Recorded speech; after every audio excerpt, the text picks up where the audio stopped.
We're watching films on the toilet, because that's what dads have to do. When the movie's unsuitable for your kids, then pretend you need a number two. If you need a break from your family or spouse, there's a lavatorial picture house. Watch Terminator 2 while you're sitting on the loo. Enjoy the whole of Rambo 4 with your trousers on the floor. We're watching films on the toilet. How about you? Hello, welcome to Watching Films on the Toilet, a podcast with two father figures, myself, Ben, and... Hello, I'm Eamonn. Eamonn father figure. Not the father figures, actual fathers.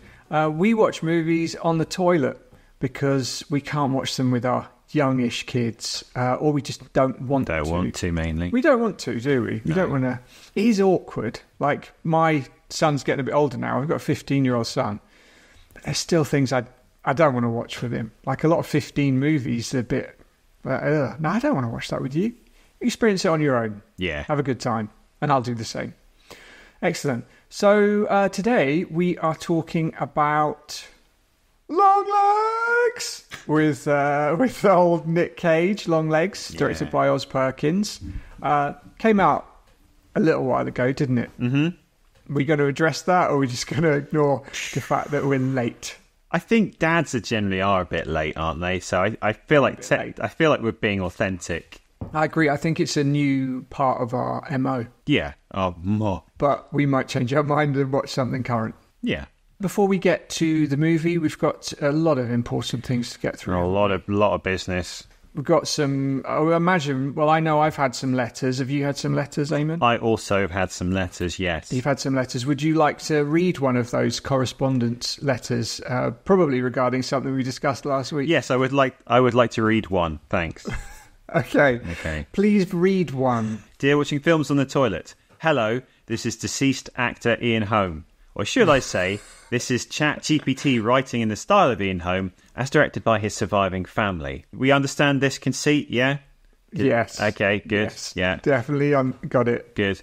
Right. I understand you took issue with my appearance in the movie Alien Romulus, saying that my digitally rendered face was the worst thing in the movie, and that the family of Ian Holm should never have given the image rights which allowed this to happen. Some might say this was a desperate cash grab by the family, who were greedy enough to risk tarnishing the legacy of their patriarch and a much-respected actor. Since I'm devoid of emotion and therefore completely objective, I too would have to say this is almost certainly the case. Anyway, as a result of this slight, the estate of Ian Holm has instructed me to roast you both as revenge, so prepare to feel the wrath of my robot jokes. Okay, so here's the first one. Oh, the CGI on Ian Holm's face bothered you? Yeah, because that's totally the most unrealistic part of a movie about killer aliens in space. There we go. Here's an idea. Why not just CGI your own face onto the character? That way you can have something even worse to be offended by. Oh, that's a robot burn, isn't it? It is, yeah. I hope these insults have adequately hurt your feelings. The estate of Ian Holm, including his ravishing wife Anne and children Duncan and Fiona, are good people, and I, the digital version of a CGI character based on an android from a fictional film, will not stand for it. Out of love and respect for this great man, the family of Ian Holm have signed over his performing rights to Unilever plc, where they are excited to see this BAFTA-winning actor appear in commercials for Coleman's Mustard, Viennetta and Lynx Africa. Lots of love, the ChatGPT version of Ian Holm. Wow. Ooh, that's a lot to get through. Mean, I think it was quite a lot. Ian Holm in a Viennetta commercial, I think is a fantastic idea. I would... But like ripped in half android Ian Holm. Or the scary Bilbo Baggins face Ian Holm. Like someone else... Viennetta! Someone tries to eat his Viennetta. And he just goes, That'd be cool. I do actually think he'd be, in all seriousness, a very good brand ambassador for Coleman's Mustard. But now that he's dead... I mean, obviously it'd be ideal if he was alive, but... would be ideal. Do you not think he is on brand, though, for Coleman's Mustard? Yeah, definitely. Yeah, I mean, not so much Lynx Africa. Yeah. Can you imagine, like, if you were like, Ian, what would you like on your ham sandwich? Would you like some Coleman's Mustard? Yeah. Yeah. Is that what he does in every commercial? Just that scary Bilbo Baggins face. Okay. Yes, that's exactly what he does, yeah. Ben, Eamon? did you have any correspondence? Yeah, I got a voice note. Can you play it, please? Yeah, do you want me to play it? Yes, please. All right, I'll press play. Oh, hi there, toilet boys. Josh Widdicombe here. Just taking a bit of time out from my massive UK tour to make you an offer you can't refuse. Well, you can. I just wanted to throw a quote from The Godfather in there because apparently it's an excellent movie. So I noticed that Eamonn has gone a bit simple, and I thought you might want me to take his place instead. I'm pretty busy with the tour. You should see my rider. You can honestly write whatever you want, and some poor intern has to go out and get it for you. Last week I asked for one of those police sniffer dogs so it could bring me a basket full of cocaine, you know, to really stick it to the man. You should have seen it. The dog went mental. I didn't touch the cocaine though, because I'm more into downers than uppers at the moment. But the point is, I'm on the lookout for a new co-hosting job. My pal Rob Beckett's gone off with Ramesh Ranganathan, but don't worry, he'll be back. I've got too much dirt on him for him to turn his back on me. Next time you see him, ask him about the Slovakian pony ride we had and see him go bright red. Just to be clear, the pony was a 57-year-old Slovakian woman called Pony. But I'm sure I can fill Eamonn's wildcard role, and I'll actually have some good anecdotes. I mean, just the other day I was in North London on my lunch break with a prostitute. She was a cheap one, for context. My wife says I'm not allowed to spend time with ones I might fall in love with anymore. Little does she know I'm incapable of love. But I digress. So I was in the car with this prostitute, and I got a good look at her at the end when I kicked her out of the car. And I realised we went to school together. Small world, I said, and left her there in the pouring rain. Give my agent a call if you're interested. There we go. Oh, okay. So Josh wants to take your place. How do you feel about that? I mean, I am stupid now. I can't deny that. You are stupid. I think even me on my most stupid day, I could still accidentally tell a joke. Yes, Where that's true. I think Josh Widdicombe will never say anything funny. It'll just be written for him, won't it? So you've just made a face and put your fingers up. You have to explain yourself. What if you wrote jokes for Josh Widdicombe? How about that? Oh, that yeah. way he could draw, the attention, but we'd know that you were behind the curtain. That would be, isn't that great? Do you like that? Let's go Louis through on it. Do you like that? Yeah, that's a good idea. Oh man, yeah. So what do I want? Do I want the money, but not the fame, or neither? Or no. Tricky. Yeah. I tell you what, this reminds me of a conundrum that was posed on Reddit. I thought it was a really good one, and it was: would you take £10 million if it also meant your biggest nemesis would also get £10 million? All the comments were just like, yeah, of course I would. I would just lead a really happy life, and I wouldn't care about my nemesis. Whereas I was just really wrestled with that. I was like, I don't want them to have money. I hate them so much. You could pay someone to kill them. Ooh, that's what I'd do. Take the money, but get them killed. Problem solved.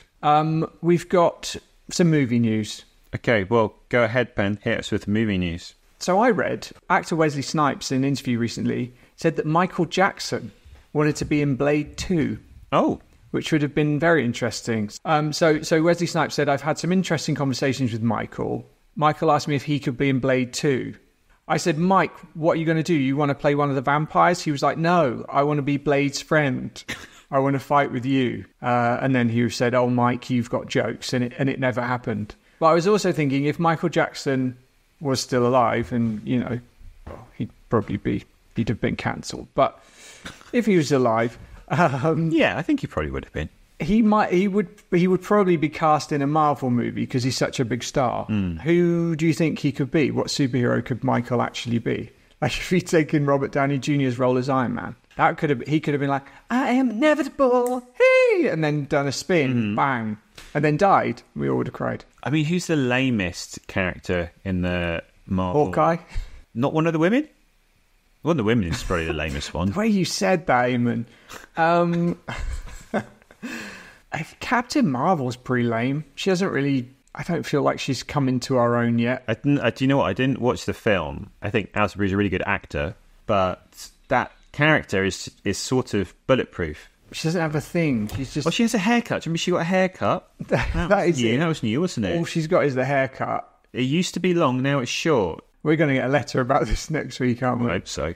It's not Alison Brie, by the way. It's Brie Larson. Oh, I knew it's Brie. Something Brie. Yeah. Why is everyone called Brie? Best cheese, isn't it? Brie Eamon. I'm going to call you that for the rest of the podcast. Okay, let's see if you do. All right, I will, Brie Eamon. Okay, well, that's one. Not going to call me Brie Ben? No. It's got a better ring to it. Brie Ben does sound better than Brie. It does sound good, yeah. All right, cool. Okay. Right, so... Brie Eamon, have you got... Yeah, I've got some news. So, got another interview lined up, Ben. Oh, okay, cool. On the line, we have none other than British Hollywood success story, Jason Statham. He's currently in the UK recording a new movie called Bounty. Right. So I thought we'd get him on to discuss his upcoming project and to see how he's doing. So, Ben, Yeah. would you mind f***ing off? Can you just f*** off for a bit? I mean, any reason or... I just want you to f*** off. Okay, because I thought we both... No, it's just me. Did the podcast, no, it's but- just me. It's my idea, so it's mine. I get to do it. If you tell Brie Ben to do that, then I will. All right. Free Ben, Yeah. f*** off. All right, see you later. Okay. Righto. So, should have Jason on... Jason? My name's not Jason. Yeah, sorry. Get it right. Sorry, Jason.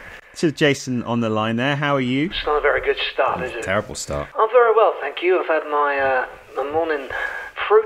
I like to wake up, have a bit of fruit, have a bit of a coffee, just get stuck into the day. So yeah, I'm very well, thank you. Okay. What kind of fruit? I'm a terrible interviewer. What kind of fruit did you have for breakfast? Is that genuinely your first question? What kind of fruit? Yeah. If you must know, I have a bit of banana. I kind of like a few strawberries just to sweeten things up. And sometimes I have a bit of guava. Well, you saved it with guava. I mean, strawberry and banana is pretty average, isn't it, Jason? You're a Hollywood star. Yeah, but, I'm a grounded man. I'm not pretentious like all those other Hollywood stars. And to prove that you're grounded, you cover it in HB sauce, don't you? That's right. I might swap between HP sauce. I might have a bit of barbecue sauce. Okay. So you're over here recording this new movie, Mutiny, I believe it's called. Mutiny, right? Yeah. It's going really well. Uh-huh. I don't know what it's about. I mean, you're part way through recording, aren't you? So Yeah, but it should you be know a how bit. it is on a set. You get different pages of the script. Sometimes you can't fit them all together. So I still don't really know what the story is. I just say what I'm told to say. And then you do that look, don't you? You sort of squint your eyes a little bit. Yeah, ask a lot of rhetorical questions. That's my style. Like, what do you want? I know what they want. You know what I mean? You're going to put that gun down? Of course they are. That doesn't need an answer. It just needs to be done. Any other types of questions you ask, or just rhetorical? Sometimes I'll ask leading questions. So, for example, I might say, where were you last night? Oh, that's a good leading question. Yeah, so, again, Yeah. I know the answer, but it's going to get the other person... Do you know everything? You don't need to know anything. You know everything. That's amazing.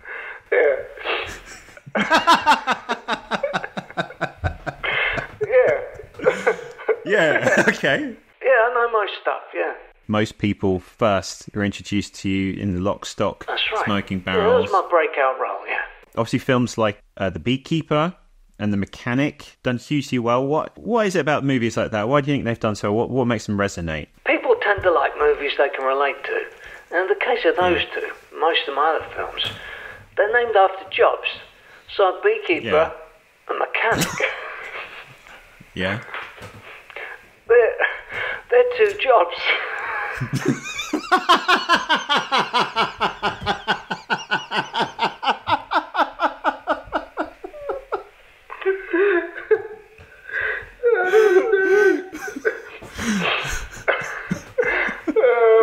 Okay, yeah. They're two actual jobs that people can do. And I think people like that. They can relate to that. You said there a lot of your other films were based on jobs. I can't... Like what, for example? Well, we got The Transporter. That's another one. That was named after a job. What job is that? Transporting stuff. That's a job. Oh, yeah, okay, fair enough. What else? We got Parker, which is, people park cars and stuff. And we got the Italian job, which is, an Italian job. In that case, it's the Italian job, which is one of them. Okay. Yeah, okay. I guess so those ones sort of make sense. Yeah. No, they all make sense. What about Revolver? That's a fella who, those stores that spin around in the fancy hotels. You probably wouldn't know much about them because you don't go to many. They have a guy who spins them. Yeah. He stands at the side and spins the doors. Yeah. In the really fancy hotels, you have a guy that spins them round. Like you have a guy in the toilets who collects a pound when he washes your hands. And he's a revolver, that's his job title. Same fella, Jeremy. Yeah, you might have a guy who does both, you might have a guy who does either one. Depends on the kind of establishment you're going to. And you're in a film called 13. What job is that? Well, as you may know, Eamonn, I'm a grounded man, and we've had a cost of living crisis. There are people who have to hold down 13 different jobs just to survive through the winter. So you had 13 jobs. Okay. Since you mention it, there are many aspects to my job that I do. I'm an actor, primarily. Yeah. But I'm also a consultant. I'm a producer. I'm a director. That's 4. I'm a diver. I'm a stuntman. I'm a trainer. I'm a mentor. I'm a presenter. Okay, yeah. I'm an ambassador. Oh, nice one. 10. What else am I? I'm a charity worker. Do a lot of work for charity. And how many am I? Is that? 2 more. 2 more. I'm a carer. I look after my mum. And I'm an influencer. 13 jobs. 13 jobs. There we go. Brilliant. Yeah. Okay. Well. I'm also a frontiersman. So 14 jobs. Yeah. 14 jobs. It's 15 jobs, wasn't it? There's one more. Yeah. What's the other one? I'm a gambler. Oh, yeah. Excellent. Yeah, that's right. Any other jobs you want to throw in before we wrap this up? No. Okay, well, we're not going to get any better than that. Jason Statham, thanks very much. Thank you. That went well, didn't it? It did, yeah, it went really well. I'm back. Hey, I miss you Jason. missed it. Yeah, no, it's really good. This kind of sucks. Like, that's 2 huge celebrities that I'm a massive fan of that I've missed. Oh, well. Oh, okay, fine. Yeah. Let's move on to the film then. Okay. So, Longlegs we're talking about today. Yeah. I've done a summer wee, so Yeah. should be pretty good for once. Because you hijacked my role. That's it. My job. So, Ben, what drink have you done to do a wee, during which time, the length of which you have to say, and I do the summer wee? I'm so stupid. I can't think. I love that you ended that as a question. Yeah. I do the same. Well, as we know, the hero of Longlegs, is sober. She doesn't drink. So I thought I'll just down a load of sparkling water. But I did that thing, there's that internet dare. We have to down a bottle of sparkling water. Oh, I've not seen that one. And you do a huge burp. Okay. So I did that. But the burp just wouldn't come out. And I ended up having to go to hospital to get my stomach pumped. Okay. Because it was just so painful. Yeah. So, I regret it. I should have just done a load of shots. Oh. I would have been fine. Okay, and then how long was your wee? It was 1 minute, 26 seconds. Sounds good. Yeah. Okay, well, you know me, I always write these pretty long, so let's go into this anticipating an overrun. 3, 2, 1, go. FBI agent Lee Harker is told by her boss to investigate a series of murder-suicides involving young families. Harker is possibly clairvoyant, which is impressive, but she also seems a bit thick, which isn't. At the scene of each crime is a coded letter from someone who calls themselves Longlegs. Harker starts finding clues like a creepy-looking doll hidden in a barn, and some of the evidence seems to connect her to Longlegs. Her boss thinks Harker may have met Longlegs and has been so traumatised that it has affected her behaviour, and as he puts it, divvied her up a bit. Harker goes back to her mum's house, where her mum is even more catatonic than Harker and acts all weird and shit. I wonder if that will have any relevance to the story later on. Harker looks in a box of childhood keepsakes and realises she did meet Longlegs when she was a kid and he tried to kidnap her. Using the Polaroid photo she took of him, the feds find Longlegs, a man who is just like Michael Jackson, both in terms of his strange appearance and also the diddling. Longlegs kills himself during his interrogation and Harker is taken back to her mum's house where her mum kills her colleague. Turns out, back in the day, Harker's mum made a deal with Longlegs. If he spared Harker, then mum would do his bidding, which turns out to be taking creepy dolls made by Longlegs and giving them as prizes to young girls. The creepy dolls have the devil inside them, of course, and they make dads go berserk and kill their families. Harker goes to the boss's house and finds her mum there with a creepy doll for the boss's daughter.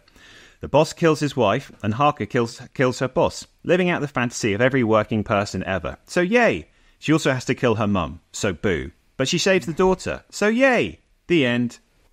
Very good. Have you ever thought about just like killing your wife and kids? See, me and Eamon have tried to come up with some questions about the film for discussion. Not really, no. I mean, I was going to ask maybe what's the angriest you've ever been with your family, but you've gone there. So I think if one of them broke my laptop. I've actually had the hypothetical scenario in my head, which is if that happened, the best thing to do would be for me to leave the house because I'd be so cross that it wouldn't be good for anyone. I did have an incident like that. I'd got a new phone and I let my son, I think he was watching a video on it or something. And I was sat on the bed using my quite new laptop at the time. And I said, "Oh, can I have my phone, please?" So he threw it across the room and the phone bounced off the corner of the laptop. It chipped the laptop or the MacBook, chipped it and cracked the screen of the phone. God. And I was lost for words. Yeah. Like I was furious, but at the same time it was like, what how did that just happen? Yeah. Because it was so mental. And I just didn't say anything to him. Did he know? He knew. Yeah. He knew. I think I probably just said, "Go away," and I'll speak to you. I'll speak to you in 5 years' time. Yeah. I speak to you when you start earning money. When you've paid off this debt to me, we can speak again. Yeah, so I had to get a new phone, and it was that was. You had to get a brand new. Yeah, I had to get a new phone. Yeah. Jesus. So yeah, do you know what that? I can relate to that. There was no doll in the house though, so if there had been, I probably would have wiped them all out. Yeah. Yeah. My wife first, who had nothing to do with it. I think the angriest I've gotten has been when there's been like 2 or 3 glasses of water spilled in a row. When the first one gets spilled, you're like, okay, just be careful. You mop it up, and then almost immediately after you fill up the cup, put it down, and then they do something with their hand and knock it over, and then you're like, I mean, what if I just said? What if I just said? Yeah. And then when there's another one, it's just like, I need to be by myself. Yeah. I just need to go and waterboard myself with all the water that I've mopped up. Yeah. I'll tell you when to take off the flannel. Be like Jake LaMotta in his prison cell. It's like, it's like yes, I say that's a pretty suitable reaction, actually. Yeah. Do you remember the time you were kidnapped?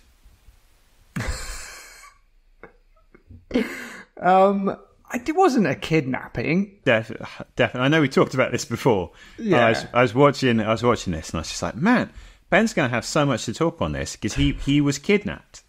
I wasn't kidnapped. Yeah, in France. Do you remember? It wasn't a French guy kidnapped you. I got left behind. It was a school trip, wasn't it? So we were, how old would we have been? 12? Yeah. And I got left behind by the coach. Yeah. And later on, a teacher laughed at the whole situation. Like in the evening, we were back at Mr. Faulkner. Did he? He was having a good old laugh about it. It was like, too soon, Mr. Faulkner. You could have got in massive trouble for that, mate. Oh, yeah. Yeah, rude. Anyway. So what would that be? Papa Grand... What's French for legs? Let's have a look. Find out what, the kidnapping? Yeah. What his name would have been. Mr. Faulkner? No, Monsieur Faulkner. What? You know, what are you doing? This is so not worth it as a joke. What are you doing? But I'm going to do it anyway. Finding Longlegs for French. Papa Grand Jambes. There you go.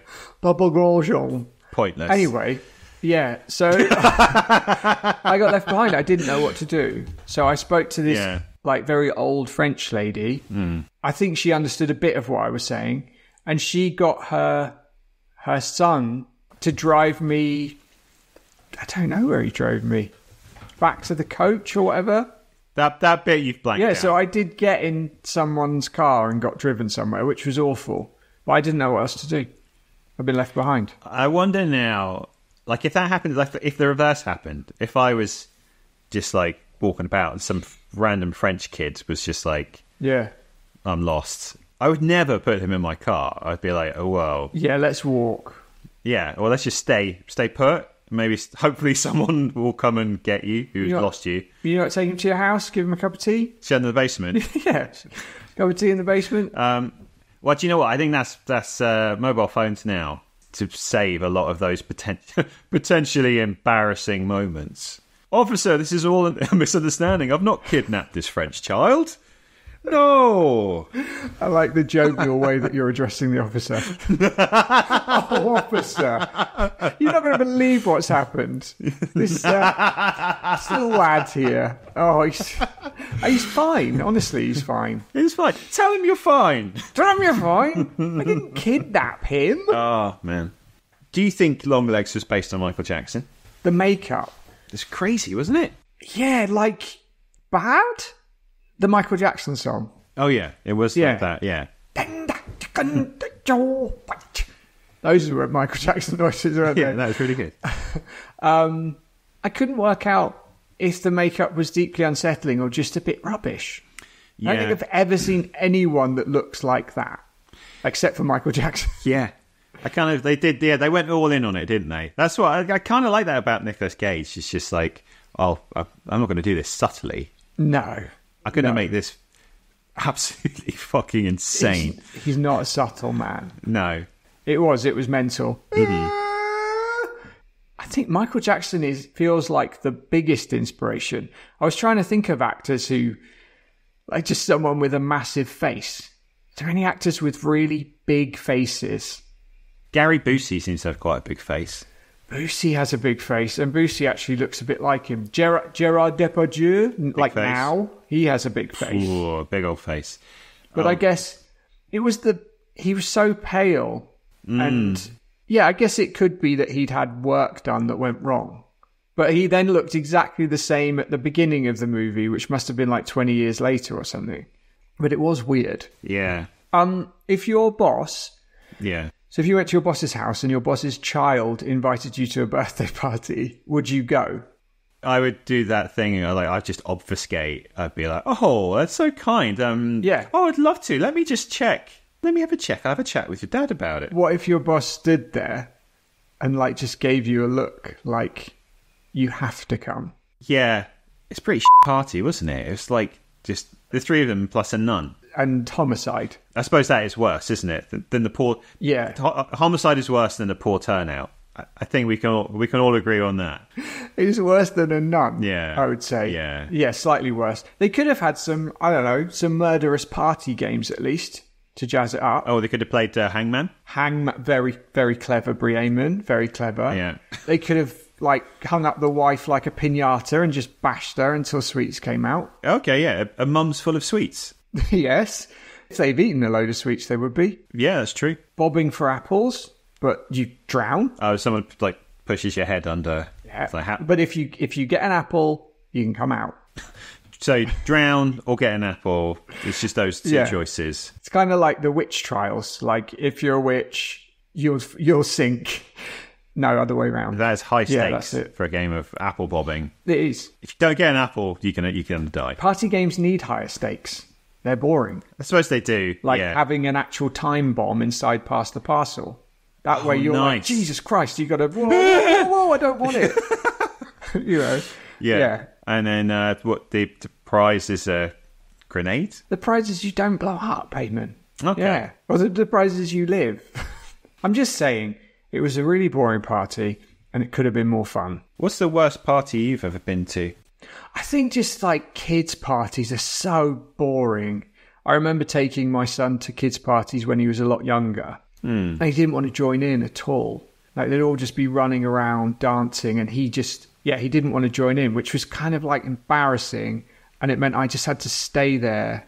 It was just boring. Yeah. You know, if someone had been drowning people in an apple bath, then maybe much better. One of the sweetest moments of your children's lives is when you make that transition from having to stay all the time at a party to just being able to drop them off and then going. That's great. But there's always like when parents start doing it too early, when like clearly they should stay still and they go. Yeah. I was always just like, you got some nerve. The kids bawling. So yeah, so obviously always like the parents are maniac kids. Yeah. They're like, oh, I'll see you later. It's just like, thanks. Yeah. Thanks for that.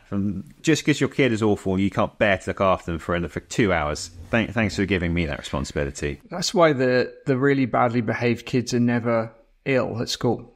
They're the ones that get the 100% attendance because parents don't want them at home. Oh my God. Wow, that's a good insight. Yeah. Good insight. Right. Any more? I've not really got that much. I think we've done. How long are your legs? That's a really good question, actually. We should have measured our legs, shouldn't we? Oh man, I do have a tape measure. Do you want to measure your legs? Are we measuring from like the outside of my hip or the inside? I'd say from the long leg down to the long leg. Do I need to take my trousers off? Or... Please don't. Are you measuring your leg or? Where is it? Yeah, go about there, I reckon. Generous. Yeah, being pretty generous here. It does look really... Listen, I do have a tape measure, and just to prove it, here we go. That's you satisfying. did the tape measure thing. So how long is your leg? 33 inches on the inside, which is, what's that in new money? Yeah, what's that in new money, mate, eh? It's you could be a builder. Yeah, mate. Fucking 32 inches. I've just measured my leg. Yeah, you know how the builders are always measuring their legs. yeah, mate. I've just measured my leg again. Yeah. Yeah, no, mate. I am on my way. Yeah, no. I just got caught up. I was measuring my legs, but now I'll be there soon. Why are builders obsessed with measuring their legs? So weird. So it's about 84 centimetres. All right, Eamonn. So, Longlegs, would you flush it down the toilet like the devil flushed away? Yeah. Can't think of it. Okay. Would you flush it? Or would you flush it away like the devil? Yeah. Or would you fish it out like Longlegs was fished out of that basement under your mum's house? Okay. He was Let's do that. Let's think of an actual decent one. Really? You want to do that? Okay, go on then. I don't mind. If you want to do it again, do it again. I can't think of anything. That's fine. You carry on. Yeah. Okay. Yeah. So we'll leave that in. Right, we'll leave in that bit of chat. Yeah. And this bit as well. And this bit as well. Yeah. Good. Yeah. BTS. Okay, yeah. So you may have noticed we've been very disciplined. We've not talked seriously about this film. No. And that's out of respect for you, the listener. Yeah. We just thought let's give them what they want. Yeah. Just pure like joke after joke after joke. Bants. Just absolutely slaying you guys. We've got the Riz. Yeah, exactly. We have loads of Riz. Yeah, are we skibbity now? Yeah, I think so. Yeah. So do we continue with the jokes even now? Or do we... even now? All right, are we actually going to say what we thought or do about we the do film? serious stuff? I don't mind. We could quickly wrap up what we thought of the film. Yeah, okay. Just throw all our opinions in 1 minute long thing and then we'll flush it or fish it out. All right, that sounds good. We leaving this in? Don't need a minute, mate. We'll see. We'll see how... If it needs padding, then yes. Okay, go on then. What do you think, Eamon? Thought it was good. Not one for horror movies, but it was... I thought did that thing we've talked about in the past, which is like... gives you the creeps just in a way that the atmosphere it creates. I thought Longlegs was just over the top, but I thought it worked. I thought it was really creepy. Yeah. I thought the more you knew, the more silly it got with like the metal balls and energy and all that sort of stuff. Probably didn't need all of that. But I thought it looked great, and I like the sort of retro feel to it, so I would have fished this one out. What about you? Funny one, this. I like the films of Oz Perkins, the director, who is Anthony Perkins' son, so stinking nepotism there. When I first saw it, I felt unsettled by it. I thought it was some shocking scenes, and it did have a very uneasy feel to it. But I watched it again, and it was rubbish. Knowing what was going to happen, like the exposition throughout, it's really like on the nose, like her mum saying, "Have you done your prayers? Because it's the only way to protect yourself from the devil." Like, because the devil... Like, there's full of stuff like that. And again, Nick Cage's performance it just felt really over the top and stupid. It wasn't scary. So it didn't hold up, like, at all. But do you think horror movies do lose a lot of their luster after you see them? Decent horror films, I think, hold up. Yeah, it might not be as scary.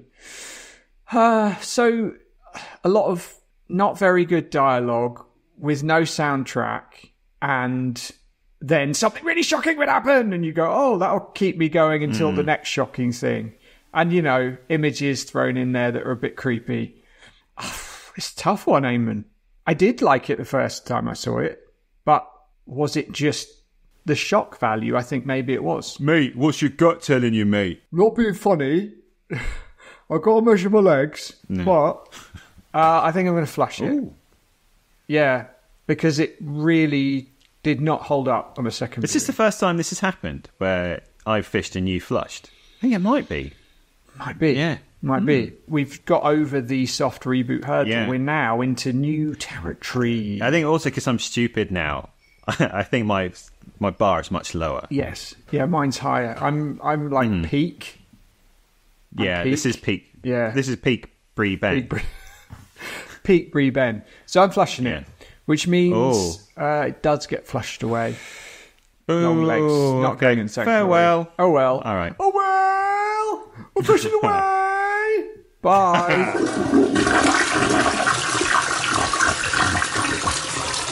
All right. So, time for our game. Yeah. What do we call it? Penalty shootout. I don't like that. Can we call it John Wick shootout? Okay. Or what's it called when, like, in Butch Cassidy and the Sundance Kid, when they're pinned down at the end? And there's a word for that, isn't there? You know what I mean? Is there? I'm doing gum fingers. Should we call it gun fingers? Gum fingers. Yeah. Excellent. Longlegs was called Longlegs because the director thought it sounded creepy. No other reason. I think, unfortunately, it doesn't really work in this country because it makes you think of daddy longlegs, which are like the least scary insect. Some people find them freaky. Anyway, gum fingers. Gun fingers time. This time, me and Eamon are going to guess whether actors have made more or less movies than Nick Cage. So we're going to have 3 goes each, and whoever gets the most wins. Okay? Nick Cage has made 117 films, which is a lot more than you and me. Fair few, innit, mate? But, and I'll start, Eamon, because I'm leading into it, and it feels right. Go then. Has Nick Cage made more or less movies than Michael Caine?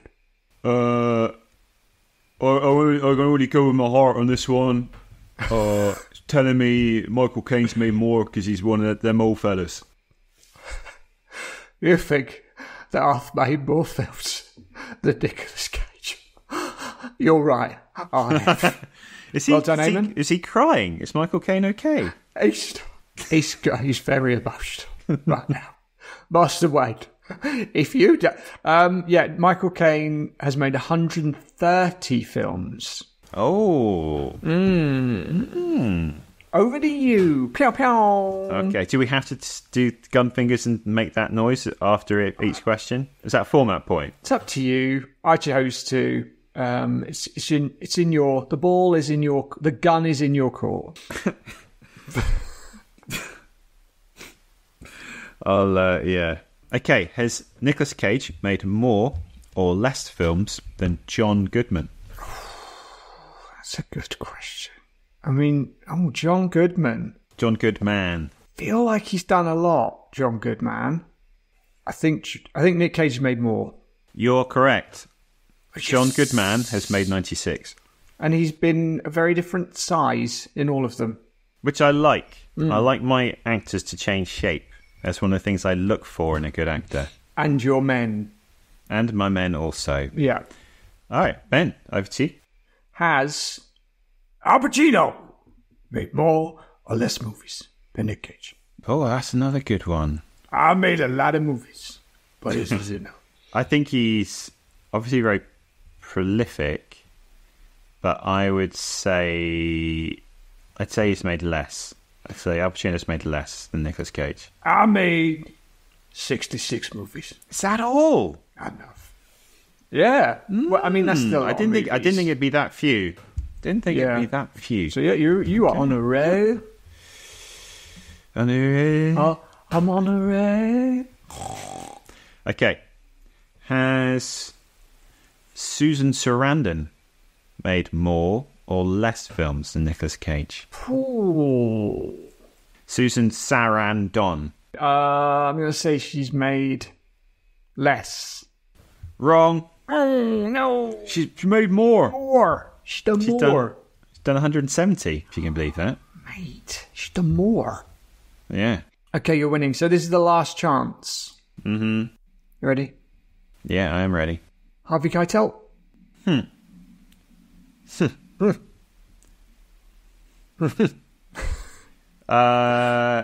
He's really old now, isn't he? Like, he saw him in the Irishman, and that was like 5 years ago, and I was like, Jesus, he's so old. Now he's old, yeah. No, he's not the wolf anymore, is he? He doesn't look like the wolf. No. Didn't need any of that owed makeup. No, he's old. He is old. He is. Properly old. Looks like Longlegs, doesn't he? He looks like Longlegs. He's old. I think this guy's going to fall into the old Al Pacino camp, where he's done lots of high-profile films, but probably not as many, so I'm going to say he's done less. Harvey Keitel has made 123 films. Oh, no. So... Okay, very good. Right, what are they then? What are they? I want you to list them all. Should we get Statham back to list Harvey Keitel's 123 films? Okay, well, this is interesting, isn't it? If you get this... You know what? It is quite interesting, isn't it? It is quite interesting. Yeah. I mean, that is like the bare minimum you expect out of content. Yeah. To be quite interesting. Okay, so if you get this, we're level. If you don't, then I win. Okay, has Anthony Hopkins made more or less films than Nick Cage? He's done a lot. I feel like they're higher profile. He's quite old. Tell you what I did do. I watched Silence of the Lambs. Oh, yeah? Which also tarnished my view of Longlegs. Okay. Because it's, real Silence good. of the Lambs is a masterpiece. It's real good. Yeah. Anyway, I'm going to say less. Sir Anthony Hopkins has made 151 films. Oh, no. Oh, I win. It's a drawer. No. You've got one right. Oh, I've got two. Didn't I get two? No, I got two, right? No, you got one. No, say them again. You got Susan Sarandon wrong, and you got Anthony Hopkins wrong. I mean, I'd lost. Oh. Yeah. That means you have to do the extra work doing a sketch. Oh, in your face. That is honestly, that is the real punishment, isn't work. It? It's extra work. There's a reason why these funny fellas are paid so much money. It's hard. Well, they have to do thinking, don't they? They have to do thinking. Yeah, as we prove every week. It's difficult being funny. Yes, it takes its toll. It takes a little bit of something out of you, doesn't it? Every time. Takes almost a little bit more. Yeah, like the devil. Mm. Hail Satan. Yeah. Is that going to be your sign-off now for each Yeah, it is. Not keep episode? flushing anymore. Yeah. Hail Satan. Okay. Yeah. All right. Cool. I mean, there's not. Yeah. Well, I'm not going to dispute it. I did, but I'm not going to anymore. All right, Eamon. Well done. Well done, Thanks. mate. Thanks a bunch. Yeah. Thanks. So, what are we gonna? Oh, so last time I lost as well. You told me that. Hang on. I need to give you this punishment, and then we'll talk about last week's one. Okay. Jeez. I know. No, this week you have to go and yourself. Yeah. How did you come up with that? That's really good. Right. So Ben, your punishment is you have to do what Longlegs does, which is go into a hardware store and freak out the cashier. Does it have to be a young female cashier or? Yeah, you have to find one with a young woman serving. Oh, that sounds like it might actually be hard. Okay, cool. And last time I had to find some black goo. How did that go? Like this. So I've come to an abandoned warehouse to find some black goo, because that's what Eamon wanted me to do. I've been looking for a couple of hours and I hadn't found anything, but I've just stumbled upon this canister of, well, black goo. So I'm going to open it and see what happens. Oh, it's moving a bit. It's, oh no! Ah! Get off! Get off! Oh, don't, I think it went in me. Oh. What was that? I am Venom! What? I am Venom! Venom doesn't sound like that. Oh, right. I am Venom! Wow. No, Venom definitely doesn't sound like that. It's more like Tom Hardy trying to do a big poo. I am Venom! Bit less Bane. I am Venom! Again, I think that could be problematic. So hang on, I'm Venom now. Yes. Right, so you should sound more like me. Oh. I am Venom! Yeah, that just sounds rubbish. Just go with the I am Venom! Anything but that. Let's just go and eat some brains, shall we? Oh yeah! So There we go. All done. Okay. All right, great. What are we watching next time? Okay, so the next film we're watching is Joker, Folie à deux, or Folie à deux, according to the conversation we just had offline. Oh, looks like Joker Folie à deux. Which, according to Marina Hyde on the Rest of Entertainment, is a film for incels. Stupid. Oh, okay, Eamon. Okay. Yeah. That's irony, yeah? Yeah, I think she might have a point. Let's see. Yeah, okay. Yeah. Right, so we do still have 2 Patreons. We've shed a couple. Have we? Yeah. All right. Who are they? Your dad. Your dad has stopped supporting the podcast. He stopped? Yeah, he stopped, yeah. And right. so the 2 constants are your mum and Foz. Oh, Foz, bless him. Thanks, you guys. I mean, my mum should. So She definitely should. Yeah. Foz, what? If Foz was a Longlegs, what Longlegs would he be? A daddy Longlegs. The best Longlegs. Yeah. Yeah. And if your mum was a Longlegs, what Longlegs would she be?